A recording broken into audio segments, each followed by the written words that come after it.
त्यानंतर मी माहिती घेतली. मी स्वतः पुण्याच्या जिल्हा परिषदच्या सीओशी बोललेले आहे आणि प्रक्रिया अशी आहे की एखाद्याची कंप्लेंट जर डेप्युटी सीओ किंवा तिथल्या अंगणवाडीची जी कमिटी असते बघणारी असते जिल्हा परिषदची किंवा डेप्युटी सीओकडे कंप्लेंट तुम्ही करू शकता आणि ते निर्णय घेऊ शकतात.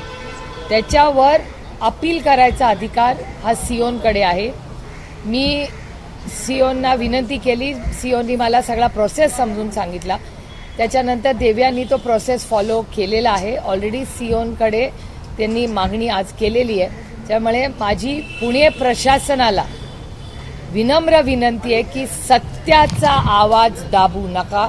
एक महिला तुमच्या माझ्या मुलांसाठी लढते तर जो सप्लायर आहे, जो PDS सप्लाय करतो म्हणजे सरकारच्या या प्रक्रियेमध्ये मग कुठलं डिपार्टमेंट अन्नधान्य ह्यांना देतं तर त्या अन्नधान्य पोचवणाऱ्या डिपार्टमेंटच्या ऐवजी जो खरं बोलतोय, सत्य बोलतोय, गरीब कष्टकरी मुलांसाठी न्याय मागते त्याच्यावरच अन्याय ह्या सरकारने केलेला आहे. माझी अपेक्षा आहे की पुण्याचे सीओ जरी त्यांच्या ज्युनियर किंवा त्यांच्या कोण टीम्सनी अन्याय केला असेल तरी पुण्याचे सीओ हे संवेदनशील आहेत.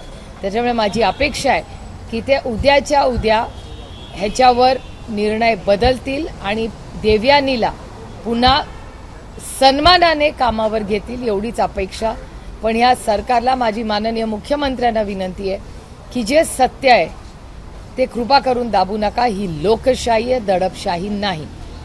त्याच्यामुळे ह्या सगळे जे व्हिडिओज मग तो शाळेचा व्हिडिओ असू दे किंवा हा अंगणवाडीच्या अन्नधान्यामध्ये होणारा, मी भ्रष्टाचार शब्द वापरणार नाही, पण जे काय चाललंय हे अयोग्य आहे. ह्याची पारदर्शक इन्क्वायरी झाली पाहिजे.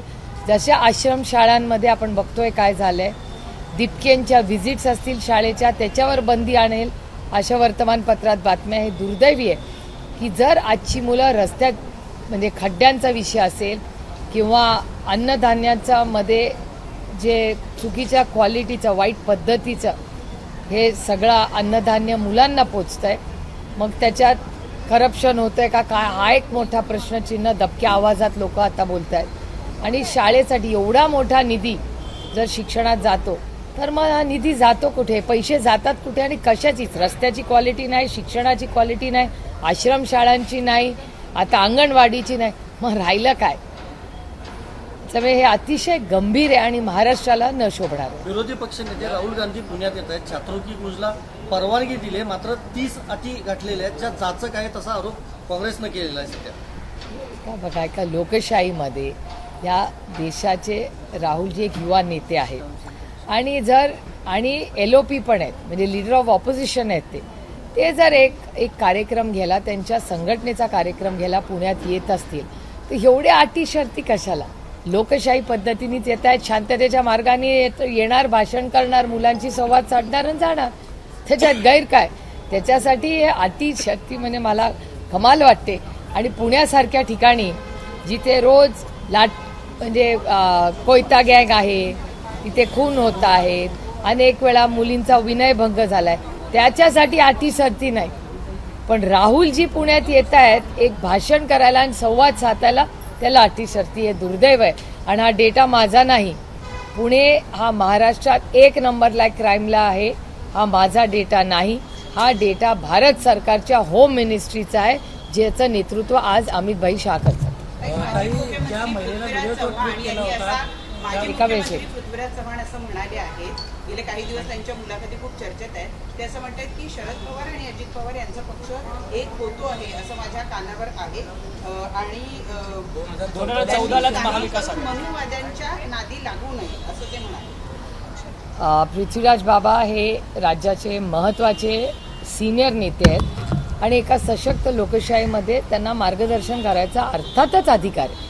त्याच्यामुळे त्यांनी जे काही सांगितलेलं आहे किंवा ते बोललेले आहेत, जसं आम्हाला बोलायची ताकद आहे तशी आम्ही ऐकायची ताकद ठेवली पाहिजे. त्याच्यामुळे त्यांना तो बोलायचा अर्थातच अधिकार आहे. ते महाराष्ट्राचे मुख्यमंत्री राहून गेलेत, वरिष्ठ नेते आहेत, वयानी आणि पदानी दोन्हींनी मोठे आहेत आमच्या सगळ्यांपेक्षा. तो बोलायचा त्यांना अधिकार आहे. 14 साली असं एक मोठं वक्तव्य केलेलं आहे की 2014 मध्येच महाविकास आघाडी म्हणून सत्ता स्थापन करण्याचा प्रस्ताव जो आहे तो आलेला होता, मात्र तेव्हा हा प्रस्ताव फेटाळण्यात आला आणि नंतर 19 मध्ये हा प्रस्ताव आम्ही पुढे केला. शिवसेनेला सोबत घेऊन राष्ट्रवादीच्या आशीर्वादामुळे फडणवीस सरकार आलं. त्याला आपण नकार दिला. नकार दिला. पण आम्ही नकार दिला, बाबांना नकार दिला. ते बाबांनी नकार दिला. म्हणजे बाबांनी 14ला नकार दिला आणि 19ला होकार दिला असं त्यांनी सांगितलं. असेल. तेव्हा माहिती नाही. तेव्हा म्हणजे तेव्हा सोनियाजी काँग्रेसच्या अध्यक्ष होत्या. मला वाटतं या गोष्टी सोनियाजींना विचाराव्या लागतील कारण मी त्या नाही, पण प्रक्रियेत राष्ट्रवादीच्या आशीर्वादामुळे सरकार आलं. आघाडीचे प्रणेते किंवा महाविकास आघाडीचे निर्माते शरदचंद्र पवार आहेत असं आतापर्यंत आम्ही बोलत आलो, आम्ही लिहित आलेलो आहे. पृथ्वीराज चव्हाण असं म्हणतात की 2014लाही मी तो प्रस्ताव दिला होता, त्यावेळेला फेटाळण्यात आला. 2019लाही मी तो प्रस्ताव दिला आणि मग तो मान्य झाला. म्हणजे कुठेतरी मवियाचा करता मी आहे असं सांगण्याचा त्यांचा प्रयत्न दिसतो. शाही प्रत्येकाला बोलायला अधिकार आहे, काही प्रॉब्लेम नाही. आणि मी तुम्हाला खरं सांगू, महाराष्ट्राचे जे काँग्रेसचे नेते आहेत नाही, दुर्दैवाने राष्ट्रवादीलाच नेहमी चुकीच्या बॉक्समध्ये बसवतात. एक चांगलं आहे की दिल्लीमधली त्यांची जी मेन लिडरशिप आहे काँग्रेस पक्षाची, त्यांची माझी रोजगाठ होते दिल्लीमध्ये. त्याच्यामुळे त्यांची जी लिडरशिप आहे, मग खडगे साहेब असतील, सोनियाजी असतील, राहुलजी, प्रियांका गांधी, वेणुगोपालजी, ही त्यांची जी सिनियर लिडरशिप आहे, त्यांच्या मनात असं काही नाही असं मी समजते. कारण का प्रत्येक मिटिंगला ते राष्ट्रवादी काँग्रेस पक्षाला पार्लमेंटमध्ये बोलवतात. एरवी काही मिटिंग्स असतील त्याला, जेव्हा पॉलिसी मेकिंग असते त्याला बोलवतात. त्याच्यामुळे महाराष्ट्राची काँग्रेस आणि देशाच्या काँग्रेसमध्ये काहीतरी कदाचित काहीतरी सुसंवाद नसावा. म्हणूनच मग पुणे असेल किंवा महाराष्ट्र असेल, या दोन्ही काँग्रेसची जी मतं आहेत आणि केंद्र सरकारमधल्या सेंट्रल काँग्रेसच्या लिडरशिपमध्ये काहीतरी गॅप दिसते असं एकूण तुमच्या प्रश्नातून मला दिसतं. नाही, पण तुमच्या आशीर्वादामुळे सरकार आलं, फडणवीस सरकार असं म्हणतात पृथ्वीराज चव्हाण.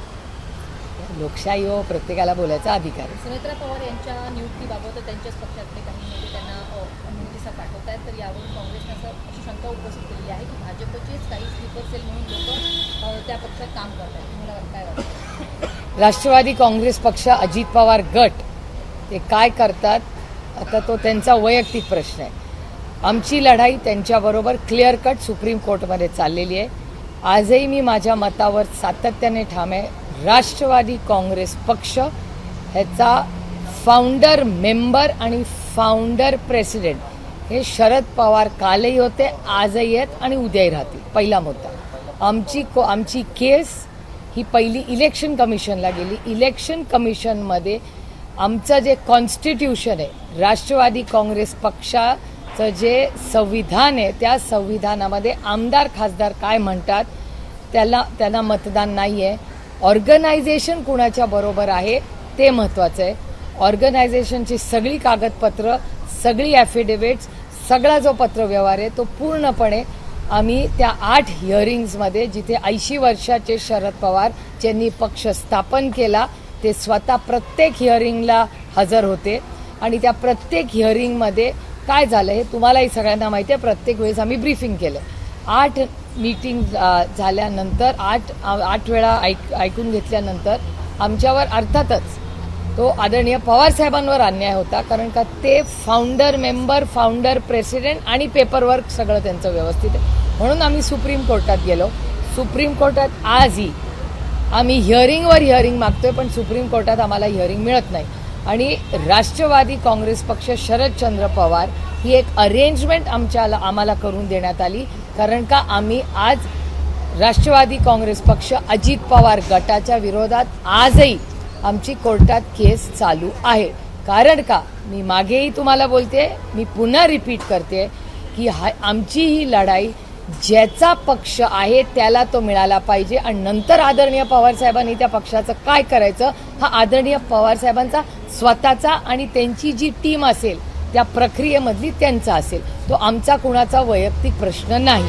कारण का ही एक संघटना नाही, ही कुणाची मालकी नाही आहे. पण ज्या चुकीच्या पद्धतीने त्यांनी तो आदरणीय पवारसाहेबांकडून काढून घेतला हे चुकीचं आहे. आणि लढाई एवढ्यासाठीच करायची की आज हा अन्याय आदरणीय पवारसाहेबांवर झाला, उद्या हे देशामध्ये दुसऱ्या कुणावरही तो करतील. त्याच्यामुळे एखादा rules are made to be followed. नियम कायदे हे मनमानीसाठी नाही चालत. हा देश संविधानानेच चालणार. भारतरत्न डॉक्टर बाबासाहेब आंबेडकरांच्या संविधानाच्या चौकटीतच चालणार. उद्या कोणीही मनमानी करेल, उद्या तुमच्या चॅनलमध्ये आम्ही येऊ आणि म्हणू हे चॅनल आमचं आहे, चालेल का? नाही ना. त्याच्यामुळे ही नैतिकतेची लढाई आहे. ही बाकी कशाची लढाई नाही, ही नैतिकतेची लढाई. म्हणजे उद्या आदरणीय पवार साहेबांना तो पक्ष दिल्यानंतर दुसऱ्या दिवशी त्यांनी काय करावं ते आणि त्या प्रक्रियेमधल्या लोकांनी निर्णय घ्यावा. ताई, पार्थ पवार काय परिस्थिती आहे? कशाची केस कोर्टात आहे, आम्ही रोज तारीख आमचा मागतोय. त्यांच्या विरोधात जुन्या कोर्टामध्ये लढाई होतात त्याचे त्यावेळेसचे तत्कालीन अध्यक्ष अजित पवार होते. अजित पवार सध्या हयात नाही आहेत आणि त्यानंतर सुनावणी कोर्टात झालेली नाही आहे. तर सध्या कोर्टातली काय परिस्थिती आहे आणि काय सांगितलं जातं? ही लढाई कुठल्या व्यक्तीबरोबर नाहीये, ही प्रक्रियेची लढाई आहे. उद्या कुणाचाही पक्ष असा कोणीही फाउंडर मेंबर प्रेसिडेंट असताना जे आदरणीय पवारसाहेब हे नुसते फाउंडर मेंबर नाहीये, त्या पक्षाचे अध्यक्ष आहेत. आणि पुन्हा पुन्हा मी म्हणते की त्या संविधानात ती जी घटना आहे त्या पक्षाची ती जर कोणीतरी वाचली तर त्या केसमध्ये आमच्या विरोधकांच्या केसमध्ये दमच नाही आहे. म्हणून इलेक्शन कमिशनमध्ये ते जरूर जिंकले असतील चुकीच्या पद्धतीने, पण ते कोर्टात नाही जिंकू शकत आणि म्हणून आम्हाला तारीख कदाचित मिळत नसेल. त्याच्यामुळे दुर्दैव आहे की एका सशक्त लोकशाहीमध्ये नियम कायद्याप्रमाणे हे झालं पाहिजे, एवढीच आमची अपेक्षा आहे. एकीकडे शरद पवारांना मागच्या वेळेस प्रफुल्ल पटेल आणि सुनील तटकरे भेटायला जात होते, तर आता पार्थ पवार शरद पवारांना भेटतात आहेत. नेमकी या भेटीमागे चर्चा काय? कारण की दोन्ही पक्ष सातत्यानं विलिनीकरण होणार अशा राजकीय वर्तुळात चर्चा आहेत आणि त्यातच पार्थ पवार आणि शरद पवारांची भेट सिल्वर ओकवर होते. चॅनल्सवर या चर्चा मी खूप वेळा पाहते, पण राष्ट्रवादी काँग्रेस पक्ष हा पूर्ण ताकदीने आज राज्यासमोर जी मोठी आव्हानं आहेत त्याच्या कामाला लागलेला आहे. आणि आम्ही संघटना पक्ष हा लोकांच्या आयुष्यात एक चांगला बदल करवण्यासाठी, या लोकांना न्याय देण्यासाठी. त्याच्यामुळे ह्या ज्या चर्चा ज्या चालू असतात अनेक भागांमध्ये, तुम्ही अनेक वेळा मला प्रश्न विचारतात, त्या चालूच असतात. ठीक आहे, नाणं आमचं मार्केटमध्ये चाललंय ह्याच्यात आम्हाला समाधान आहे. पण महत्त्वाची गोष्ट की हे लोक जे भेटतात, ह्या देशातले काश्मीर टू कन्याकुमारी ह्याच्यामधले अनेक नेते सगळ्याच पक्षाचे हे आदरणीय पवारसाहेबांना बऱ्याच वेळा भेटत असतात. आता प्रफुल्लभाई किंवा तटकरे साहेब किंवा पार्थ पवार हे त्यांना का भेटले याचं उत्तर आदरणीय पवारसाहेबच देऊ शकतील. पण गाठीभेटी ह्या अनेक वर्ष आम्ही एकत्र काम केलेलं आहे, अनेक महत्त्वाचे मुद्दे असतात, त्याच्यामुळे गाठीभेटी होत असतात. आणि मला असं वाटतं आदरणीय पवारसाहेबांच्या मनाचा मोठेपणा पण आपण म्हणूया की समोरचा कसाही वागला तरी आदरणीय पवारसाहेब ते सगळं विसरून, त्या सगळ्या गोष्टी सोडून लार्जर पिक्चर काय, जास्ती काय महत्त्वाचं आहे, कुठलाही हेवा देवा मनात न ठेवता ते पुढे सगळ्यांनाच वेळ देत असतात. ताई, पुण्यामध्ये निधी वाटपावरतून खरं तर नाराजी नाट्य समोर येताना पाहायला मिळत आहेत. पुण्याची महापालिकेची निवडणूक दोन्ही राष्ट्रवादी काँग्रेस पक्ष एकत्रितपणे निवडणूक लढलेला होता आणि आता अमोल बालवडकर असेल किंवा सुहास टिंगरे असतील यांचे निधी नगरसेवक फंडाचे ते भाजपने रोखलेले आहेत आणि त्या सगळ्या संदर्भात त्या दोन्ही नगरसेवकांनी एकीकडे उपमुख्यमंत्री सुनेत्रा पवार यांना पत्र लिहिलंय आणि त्यांच्या विरोधात गणेश बिडकर यांनी खरं तर त्यांची तक्रार सुनेत्रा पवारांकडे केली. एक तर काँग्रेस पक्ष, मी महिन्यातून एकदा पुणे म्युन्सिपल कॉर्पोरेशनला बारामती लोकसभा मतदारसंघाचा रिव्ह्यू घ्यायला जाते. दरवेळीस मी जेव्हा जाते तेव्हा काँग्रेस पक्षाला आणि शिवसेनेला आवर्जून त्याची माहिती देते की तुमचीही काही कामं पेंडिंग असतील तर जरूर सांगा, मी स्वतः त्याच्यात जातीने लक्ष घाली. त्यामुळे दरवेळीस मी गेल्यावर त्या दोन्ही संघटनेंना पक्षांना मी बोलवत असते आणि आमचा प्रयत्न आहे की पुण्याच्यासाठी, आज पुण्यामध्ये खड्डे असतील, पाणी असतील, कचऱ्याचे प्रश्न असतील, अतिशय गंभीर झालेले आहेत आणि पुणे हे शहर इन्फ्रास्ट्रक्चर वाईज कोलॅप्स झालेलं आहे असं अनेक लोक दबक्या आवाजात सातत्याने पुण्याबद्दल बोलत असतात. अनेक वेळा तीव्र नाराजीही आपल्याला लोकांमध्ये पुण्यात दिसते. त्यामुळे एवढी मोठी ताकद भारतीय जनता पक्षाला आली असली तरी गेल्या काही वर्षामध्ये फार काही पुण्याच्या ट्रॅफिकमध्ये, पाण्यामध्ये, कचऱ्यामध्ये किंवा फ्लडिंगमध्ये जेव्हा पाऊस येतो तेव्हा झाल्यात मला तरी कुठे दिसत नाही. ताई, पण शासकीय निधी रोखणं हे कितपत योग्य आहे? कारण की एखादा लोकप्रतिनिधी हा जनतेच्या विश्वासाने निवडून येतो आणि त्याचा मात्र शासकीय जो निधी आहे तो मात्र तुम्ही नगरसेवकांबद्दल जाता. आमची काही परिस्थिती फार काही वेगळी नाही आहे.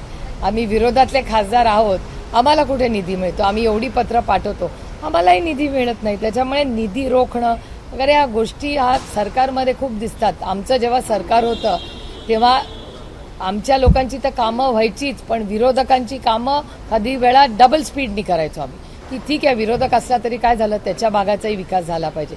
हे दुर्दैव आहे की ह्या सगळ्या प्रक्रियेमध्ये फक्त एकच मंत्री आहेत असे देशात जे न्याय देतात सगळ्यांना, ते म्हणजे नितीन गडकरी साहेब. गडकरी साहेब कधी पक्ष बघत नाहीत, गडकरी साहेब मतदारसंघ बघतात. की ठीक आहे, या लोकांचं भलं जिल्हा आहे. बँकांच्या संदर्भातला एक राज्य सरकार निर्णय घ्यायच्या तयारीत आहे. तिसऱ्या वेळेला निवडणूक लढवायला परवानगी दिली जाणार आहे जिल्हा बँकात. 2 टर्म झाल्यानंतर तिसऱ्या टर्मला परवानगी नव्हती याच्या आधी पात्र ठरवलं. नाही असं नाही आहे, असं नव्हतं. ते बिल पास करताना मी स्वतः संसदेत त्या बिलाचा विरोध केला होता. अमित भाई शहानी एक बिल आणलं होतं ज्याच्यात त्यांनी टेन्युअर केला होता की 10 वर्ष जर तुम्ही एका बँकेत संचालक म्हणून राहिला तर 11व्या वर्षी तुम्ही जाऊ शकत नाही. त्याचा आम्ही तेव्हाही विरोध केला होता. तुम्ही पार्लमेंटमधले सगळं रेकॉर्ड काढा. आता 10 वर्ष या नियम कायद्याला सगळ्या विरोधी पक्षांनी विरोध केला होता आणि आता सरकार कदाचित यू टर्न करते. सत्यमेव जयते, जे आम्ही म्हणलो ते पुन्हा एकदा सरकार परत करते जर त्यांनी हा यू टर्न घेतला तर. ही आमची मागणीच होती पहिल्या दिवसापासून. आणणंच चुकीचं होतं. विलास दुले हत्या प्रकरणामध्ये खासदार बजरंग सोनवणे यांचा मुलगा सौरभला देखील अटक करण्यात यावी म्हणून. त्यामुळे मागणी होत चालली की त्याला अटक करावी आणि आज एक भव्य मोर्चाचं देखील आयोजन करण्यात आलेलं होतं. बजरंग अप्पा सोनवणेंच्या मागे राष्ट्रवादी काँग्रेस पक्ष हा पूर्ण ताकदीने आणि पवार कुटुंब ताकदीने उभं आहे. याच्याबद्दल आम्ही अनेक लोकांचीही चर्चा केली. आम्ही कालही आमचं तेच म्हणणं आहे, आज आहे उद्याच आहे, की गलिच्छ राजकारण घरापर्यंत घेऊ नका. एखाद्याकडून चूक झाली असेल तर चूक आम्ही कधीही त्याला माफी नाही येणार. पण जर चुकीच्या पद्धतीने जर आमच्या खासदारांच्या कुटुंबाला किंवा कुठल्याही कार्यकर्त्यावर खोट्या केसेस जर या सरकारने केल्या तर आम्ही ते सहन करणार नाही. त्याच्यामुळे स्वतःची राजकीय पाळी भाजण्यासाठी तुम्ही जर बजरंग अप्पांवर किंवा त्यांच्या कुठल्याही पदाधिकारी किंवा कुटुंबावर खोटे आरोप करणार असाल तर ताकदीने राष्ट्रवादी काँग्रेस पक्ष त्याच्या विरोधात लढेल. आणि मी पुन्हा रिपीट करते की राष्ट्रवादी काँग्रेस पक्ष शरदचंद्र पवार हा ताकदीने बजरंग अप्पा सोनवणेंच्या मागे कालही होता, आजही आणि उद्याही राहील. सुप्रीम कोर्ट ने जो है हाई पावर कमेटी जो है वो स्थापित की है. रिटायर्ड जज जो है इसका नेतृत्व कर रहे हैं. जो दिल्ली में लाठीचार्ज हुआ था स्टूडेंट पर, उसकी इंक्वायरी के लिए क्या कहना है? अरे मैं कब से एसआईटी की मांग कर रही थी. मेरी on the floor of the house मेरी मांग है ये, तो हमारी तो मांग है ये. कब से हम मांग कर रहे थे. अगर पहले ही मान जाते तो अच्छा डिस्कशन भी पार्लियामेंट में हो जाता. ये झारखंड हाईकोर्ट ने जो है इस फैसले पे स्टे दे दिया है. जो ये झारखंड गवर्नमेंट ने जो कैंसिलेशन किया था जेपीएससी एग्जाम का, उसके स्टे दे दिया है. क्या कहना चाहेंगे? अभी कोर्ट है, मैटर सब जुडिस, उस पर क्या कह सकते. कोर्ट का एक बार निर्णय है तो उस पर क्या कह सकते. मैटर सब जुडिस. जो कांग्रेस के वरिष्ठ नेता है मल्लिकार्जुन खड़गे, उन्होंने जो है राम मंदिर चंदा चोरी वोट चोरी उसके पर सवालिया निशान उठाया. इसके साथ ही उन्होंने पीएम केयर्स फंड पर भी जो है उन्होंने क्वेश्चन मार्क किया है कि इसकी रिपोर्ट जो है फाइनेंशियल स्टेटमेंट 2024-2025 की जो है वो हमें पेश किया जाए. क्या कहना चाहिए? ये अच्छी बात है, उसका स्वागत करना चाहिए ना. दोनों चीज़ों का स्वागत है. और जो है वो है. आप ही के चैनल ने वीडियोस दिखाए ना, जब मर्यादा पुरुषोत्तम राम जी के मंदिर में चोरी हुई, वो तो वीडियोस आप सबके चैनल्स ने दिखाया. तो चोरी तो हुई है, तो क्लीन चिट कैसे मिली. और दूसरी बात कि पीएम केयर के बारे में हम पहले दिन से कह रहे हैं. जब से पीएम केयर स्थापित हुआ है तब से हमारी मांग है कि आप पूरी देश को बताइए कि कहाँ से पैसा आया. इसमें छुपाने की कौन सी बात है. नहीं, देश के गृह मंत्री अमित शाह ने जो है कांग्रेस के फैसले के वंदे मातरम जो सॉन्ग है वो 2 लाइन गाने का उन्होंने फैसला लिया. उस पर जो है देश के गृह मंत्री ने कहा कि ये फैसला जो है एंटी नागरिकों में क्या कहते. देखिए, एक सशक्त लोकतंत्र में हर एक को बोलने का अधिकार है. जो वीडियोस चल रहे हैं वो कोई फेक है, कोई मिक्स्ड है, कोई एआई जनरेटेड है, तो पता ही नहीं चल रहा है कि सच वाला कौन सा है, झूठ वाला कौन सा है. और हर एक को अधिकार. एक सशक्त लोकतंत्र में कांग्रेस पार्टी उनके ऑफिस में क्या करना चाहे वो कांग्रेस पार्टी का अधिकार है. बट मैम कानून पास हुआ है, लोकसभा में बिल पास तो हुआ ठीक है, अभी तो आने चाहिए, वो कह रहे हैं मना कर रहे हैं. नहीं, ऐसा नहीं है. होल पॉइंट इज देश में सब जगह हुआ है. इम्प्लीमेंटेशन की जिम्मेदारी सरकार ने ली है. आपने देखा है सब, कश्मीर टू कन्याकुमारी इतने कायदे होते हैं, कौन सा पास करते हैं ये. तो सिलेक्टिव इम्प्लीमेंटेशन नहीं हो सकता ना. फिर हर चीज का इम्प्लीमेंटेशन होना चाहिए. तो जो न खाऊंगा न खाने दूंगा कहने वाली सरकार, वो तो प्रभु श्री राम जी को भी नहीं छोड़ा. राहुल गांधी का महाराष्ट्र आ रहे हैं, छात्रों की गूंज में इस कार्यक्रम में शरीक होने जा रहे हैं, लेकिन बीजेपी अब नया आरोप लगा है बीजेपी के जो नए सोशल मीडिया हेड है उन्होंने एक ऑडियो रिलीज किया है जिसमें कहा गया है कि 25-25 हज़ार रुपये जेनजीज और इन्फ्लुएंसर्स को देकर उस कार्यक्रम में लाने की कोशिश हो रही है। मुंबई बीजेपी अध्यक्ष भी यही आरोप है।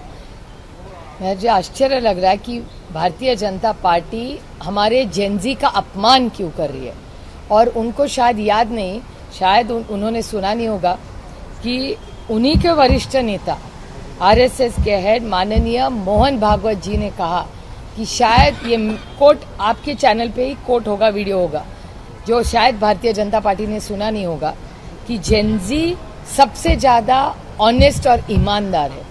ये सिर्फ मैं तो मानती हूँ सभी ईमानदार है, लेकिन जेनजी के बारे में ईमानदारी का सर्टिफिकेट आरएसएस के अध्यक्ष मोहन भागवत जी ने दिया था, और वही उनका ही जिनको मानते ऐसा कह रहे बीजेपी नई पीढ़ी को भ्रष्टाचारी कह रही है। जिस बीजेपी ने चंदा चोरी को क्लीन चिट दिया है, जिसके वीडियोस दिखाए, तो चंदा चोरी को क्लीन चिट जिसके वीडियोस है और एविडेंस है, और जो बच्चे ईमानदार से इन्फ्लुएंसर्स है वो चोर बन गए इस देश में। ये जेनजी का पूरा अपमान बीजेपी कर रही है, और बीजेपी तो ना ही बोले, आइस तो भूला नहीं है इस देश, मैं तो कभी नहीं भूली। इनकम टैक्स, सीबीआई, ईडी, जितना वॉशिंग मशीन बीजेपी ने यूज किया है, मुझे नहीं लगता देश के 70 सालों में किसी ने किया है। कल के छात्रों के गुंज इस कार्यक्रम को लेकर पुलिस द्वारा भी कुछ नियम जो है वो कांग्रेस पक्ष को दिए गए, लगभग 30 नियमों का उसमें समावेश किया गया है। जिस तरीके से बड़े पैमाने पर युवा इसमें शामिल होने वाले, उसे देखते ये नियम लिए गए। मुझे आश्चर्य लग रहा है कि पूना की पुलिस राहुल जी के बारे में एक्टिव हो चुकी है, लेकिन जब पूना में लड़कियों की छेड़छाड़ होती है, कोयता गैंग चलती है, खून होते हैं, बलात्कार होते हैं, तब पूना की पुलिस इतनी एक्टिव नहीं होती। आपको पता होगा, एक सेंट्रल गवर्नमेंट का रिपोर्ट है कि इस देश में पूना 5वें नंबर पे है क्राइम पे, और महाराष्ट्र में 1 नंबर पे। ये मेरा रिपोर्ट नहीं है, ये अमित भाई शाह जी की होम मिनिस्ट्री का रिपोर्ट है। तो मुझे आश्चर्य लग रहा है कि जो कोयता गैंग हो, बच्चे कोई सुरक्षित नहीं है पूना में, लेकिन राहुल जी संविधान की चौखट में सिर्फ बच्चों से बात करने आ रहे हैं, और आप देख रहे हैं कि पूना की पुलिस बड़ी एक्टिव हो गई है। मैम 26/11 को लेकर ट्रायल इन एब्सेंशिया शुरू किया गया है आज से, यानी कि जो पाकिस्तान में बैठे हुए आतंकी हैं, उन आतंकियों के खिलाफ हमारे देश की कोर्ट में ट्रायल चलेंगे और उन पर एक सजा भी होगी। ये 2023 में जो लॉ आया था उस आधार पर हो रहा है, क्या एक अच्छी पहल है ये? देखिए, इंटरपोल के थ्रू भी काफी काम हो सकता है। नहीं, देश के लिए, देश की एकता और अखंडता के लिए जो भी निर्णय होगा वो अच्छा ही होना चाहिए। आपको याद है जब पहलगाम पे अटैक हुआ था तब पूरा देश एक हुआ था। मेरे ख्याल से ऐसे जब larger interest of the nation issues होते हैं तब हम पूरा देश हमेशा एक ही हो जाता है, लेकिन आज वो इशू नहीं है। आज देश के सामने अलग है इश्यूज है, तो वो ज़्यादा मेरे लिए मायने रखती। इकोनॉमी हो, अनएम्प्लॉयमेंट हो, भ्रष्टाचार हो, ये बहुत सारे आह्वान आज देश के सामने। मैम आपने कहा कि सांसद निधि को लेकर कई बार आप लोग कोशिश कर रहे हैं, सांसद निधि नहीं, डीपीडीसी का जो निधि आता है, नहीं तो जो एक्स्ट्रा डेवलपमेंट के लिए, विकास के लिए पैसा सरकार देती थी महाराष्ट्र की, वो बंद हो गया। पीएम से मुलाकात हुई मैम, उसके बाद भी फायदा नहीं हो रहा? नहीं, उसके बाद पीएम साहब ने कहा था कि वो महाराष्ट्र सरकार को बोल देंगे, सारे जो हमारी डिमांड्स थी हर क्षेत्र से वो हम पीएम साहब ने दे दिए। एक 15 दिन तक रुकेंगे अब मीटिंग के बाद, फिर देखते क्या होता है।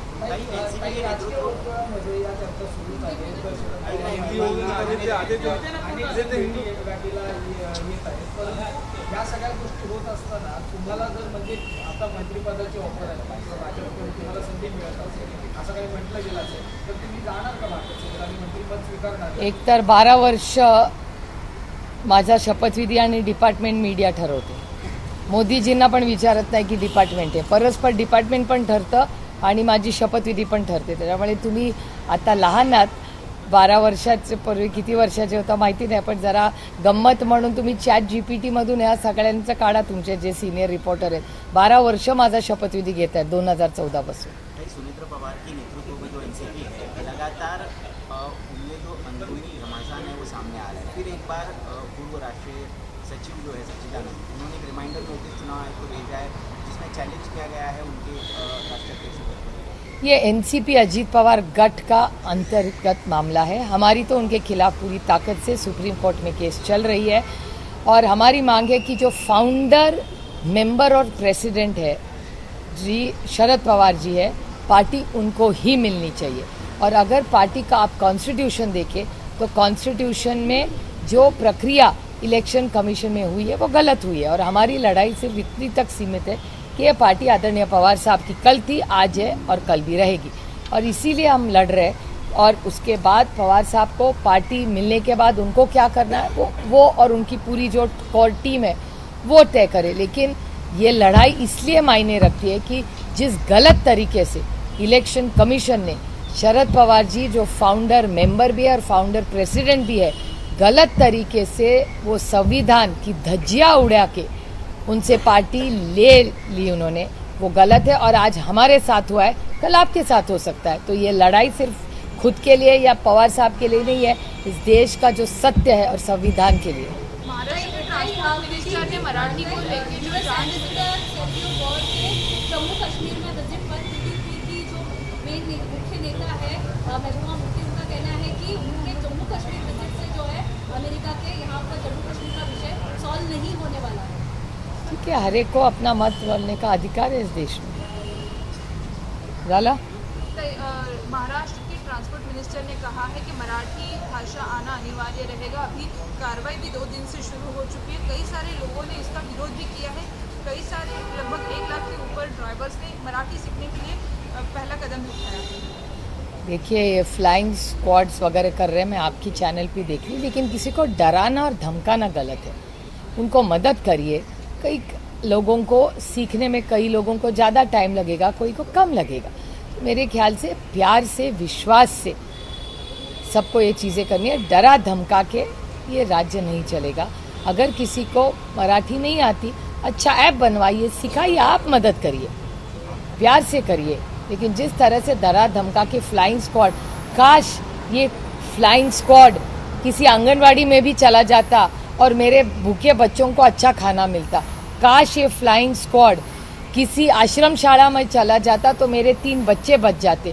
काश इस सरकार का ये फ्लाइंग स्क्वाड पुणे में घूमता तो कोयता गैंग और हमारे बच्चियों पे बलात्कार नहीं होते। तो मेरी सरकार को विनती है कि आप ये कर रहे हैं ठीक है, लेकिन उसके साथ जो महत्वपूर्ण विषय है उसके लिए भी फ्लाइंग स्क्वाड करे। स्कूल्स के लिए, हॉस्पिटल्स के लिए, इसके लिए भी करे फ्लाइंग स्क्वाड्स। सीजेपी प्रोटेस्ट में पैलेट गन्स का इस्तेमाल किया गया, उसको लेकर एफआईआर दर्ज होना चाहिए। इसको लेकर राहुल गांधी ने भी आज विरोध प्रदर्शन जो है धरना आंदोलन करते हुए प्रदर्शन किया। ये तो हमारी इंडिया अलायंस की मांग पहले दिन से है कि वहाँ एक एसआईटी स्थापित की जाए, और ये देश जानना चाहता है कि पैलेट गन्स का ऑर्डर किसने दिया, तो इसका जवाब तो सरकार को देना पड़ेगा।